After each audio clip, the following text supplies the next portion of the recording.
vamos a ocupar de la situación económica del país, diezmada hace muchos años, atravesada por la crisis de la pandemia, y también se potencia la crisis con la falta de un plan genuino que contenga inversiones, trabajo o empleo, estabilidad también entre aquellos que nos gobiernan.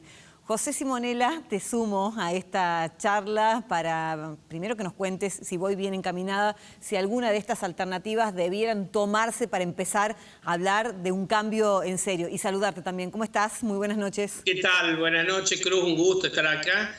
La verdad que sí, que siempre reclamamos todos, creo, algún plan, ¿no? Digo, la economía en el presente tiene problemas que todos conocemos y padecemos. No hace falta que los enunciemos porque ya lo hemos hablado muchas veces y lo hablan todos. Y la solución para resolver estos problemas vienen para responder dos grandes preguntas. La primera es cómo crecer y la segunda es cómo disminuir la inflación, ¿no?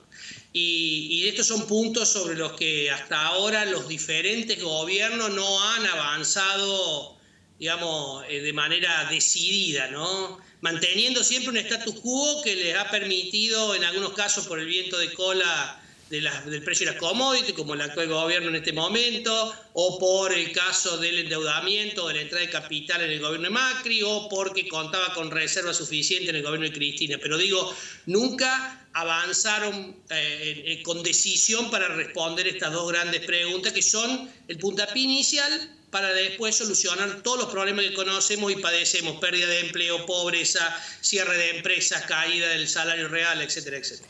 Vos sabés que una de las frases de Cafiero, de las últimas, decían lo siguiente, que nunca se depende para poder invertir de una baja de impuestos en un país, ni tampoco de mejores leyes de flexibilización laboral. Me pareció curioso, yo no coincido particularmente, pero bueno, pretendo una mirada de alguien que sabe justamente. Justamente para comenzar a crecer, que era una de estas preguntas, necesitamos inversiones. Y para esto hace falta estabilidad macroeconómica, cuestión que todavía no tenemos, obviamente, reglas de juego claras, cuestión que, por ejemplo, el tema de la carne te demuestra que las reglas cambian de un día para otro. Esto digo que se suspendieron las exportaciones. Seguridad jurídica, que en la Argentina lamentablemente tampoco disponemos de ese bien tan preciado, y protección de los derechos de propiedad. Digo esto como mínimo para generar inversiones. Obviamente que nosotros queremos, en un mundo donde todo ha cambiado, digamos, donde la tecnología ha sido el centro o es el centro de los cambios actuales y de los futuros, y que le va a pegar muy fuerte en todos los órdenes de la vida, fundamentalmente en el trabajo. Queremos seguir manejando la Argentina con leyes de hace 50 años, leyes laborales de hace 50 años. La verdad que necesitan un ayornamiento. Leyes laborales que protegen al que tiene trabajo, pero que impiden que nuevas fuerzas laborales se incorporen al trabajo formal. Por eso el alto grado de informalidad que tenemos. Así que Argentina, digo, no necesita más regulaciones, sino menos, digamos, si uno quisiera decirlo. No necesita más impuestos, sino menos. No necesita desproteger a los trabajadores, pero sí darles flexibilidad al trabajo para que se pueda aumentar la cantidad de empleados. Y por otro lado, no necesita más Estado, sino un Estado mucho más eficiente y un Estado que tenga mayor empatía con el sector privado, ¿no? Esto de que donde el esfuerzo del sector privado sea acompañado por el sector público, y no como pasó estos días, donde cayó tan mal este aumento que se dieron en el Congreso del 40% de los ingresos, de los salarios, digo, mientras que al sector privado le piden más impuestos, le generan más presión. Los monotributistas van a tener que pagar por una recategorización que en su momento, por ineficiencia del propio gobierno, no se actualizó, y ahora van a tener que pagarlo digamos, retroactivamente. Digo, así que la verdad que no necesitamos una economía más cerrada, sino que necesitamos una economía más competitiva, y la competitividad no se da solamente con una devaluación, sino fundamentalmente con cuestiones laborales, tributarias y de infraestructuras acorde a lo que tienen los países de la región. Ahora, yo me pregunto, y seguramente la gente, si ya sabemos lo que se necesita para crecer, ¿por qué no se pone en marcha? ¿Hay una falta de entendimiento entre aquellos que nos gobiernan, o qué hay detrás de que no se aplique justamente este plan, y en parte lo que vos decías recién?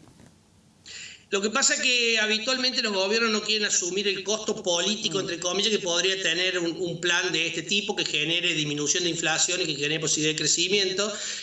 Y no obstante lo cual, por eso no lo hacen y mantienen ese status quo. Digo, no obstante lo cual, todos los argentinos nos venimos ajustando hace años ya, mediante, digamos, por intermedio de la inflación. Nuestro poder adquisitivo cae, nuestros activos se deprecian de manera importante, se licúan nuestros ahorros, etcétera, etcétera. Pero digo, en esta etapa, digo, acá hay como dos etapas, Cruz, hasta las elecciones y después de las elecciones. Hasta las elecciones no hay que esperar que nada cambie, creo que vamos a seguir con el vamos viendo. A partir de que se produzcan las elecciones y felizmente coincide a su vez con una reducción de la pandemia esta tan severa que está golpeando y por ende de los efectos tan complicados que está teniendo la pandemia, no solamente desde el punto de vista de salud, sino también económico y social. Digo, esa segunda etapa, ahí se va a abrir una segunda etapa de 2 años, que en realidad no son 2 años porque van a ser 1, porque después ya empieza de nuevo el ruido de las elecciones a interferir cualquier decisión, tanto del gobierno como de la oposición. Así que uno aspiraría que en este año que queda después de las elecciones, y si Dios quiere que la pandemia termine, y si los precios internacionales nos siguen acompañando, como nos vienen acompañando, el gobierno y la oposición consensúen algunos temas centrales que permitan de una vez por todas darle seguridad, decíamos, resolver estas 2 preguntas que decíamos al comienzo, ¿no?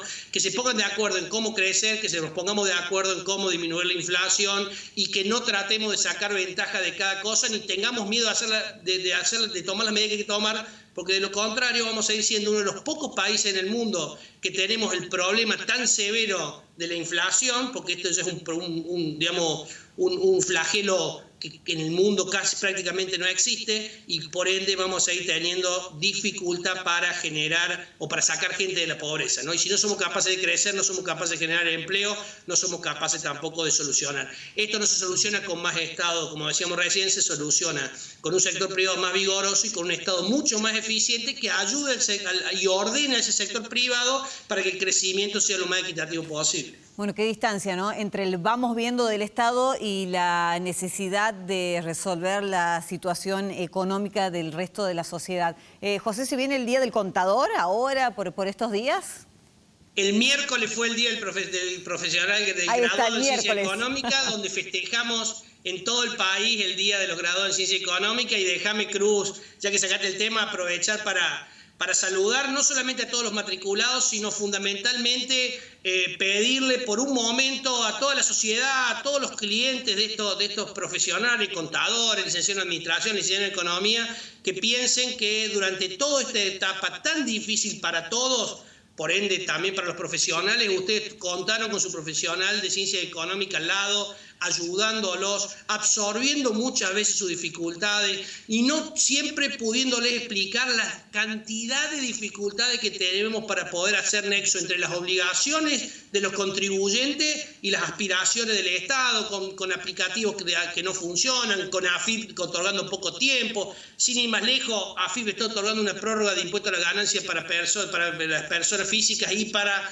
bienes personales porque todavía no han salido los aplicativos, digo, más allá de todos los reclamos que hicimos en entidades profesionales. Así que la verdad que en un año muy difícil, de grandes desafíos, el matriculado siempre estuvo y está al lado de su cliente, cuestión que como entidad nos enorgullece y nos permite decir que los trabajadores, los profesionales en ciencia económica, que somos esenciales para la vida de las empresas y de los negocios y de las familias para poder cumplir sus obligaciones tributarias en un país donde son tan cambiantes las legislaciones y son tan intensas y demandantes de cuestiones operativas.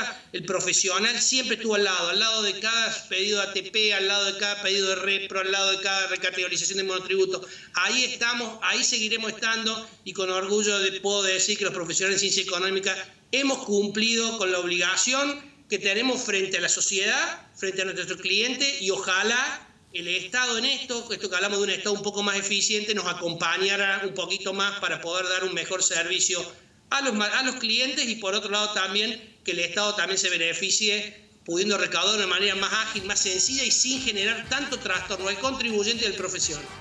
Ojalá, José, te mando un gran abrazo y hasta la próxima. Muchísimas gracias a usted, que tengan buenas noches. Antes de despedirnos, contarles quién es la nueva ganadora de la picada Gulú. Ahí la tienen en pantalla, teléfono también. Y la ganadora es Cristina 592, es el DNI con el cual termina. Y la posibilidad ya de volver a concursar a través de Instagram. ¿Quién dijo? Ponemos al aire la pregunta para que puedan participar. ¿Quién dijo? ¿Quién dijo? ¿Quién dijo? ¿Quién tiene paz en su conciencia? Lo tiene todo. ¿Quién dijo entonces? ¿Quién tiene paz en su conciencia? Lo tiene todo. Qué acertada esta frase. Nos estamos despidiendo. Nos vemos el próximo sábado. Pasa volando, les digo siempre. Cuídense ahora más que nunca. Chao.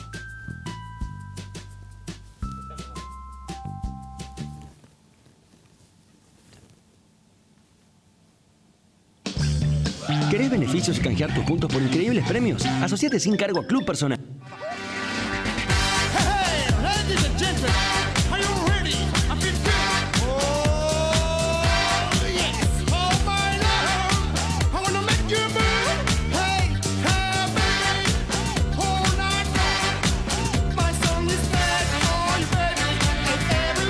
Fue una producción de Televisión Mediterránea, SRL, Córdoba, Argentina.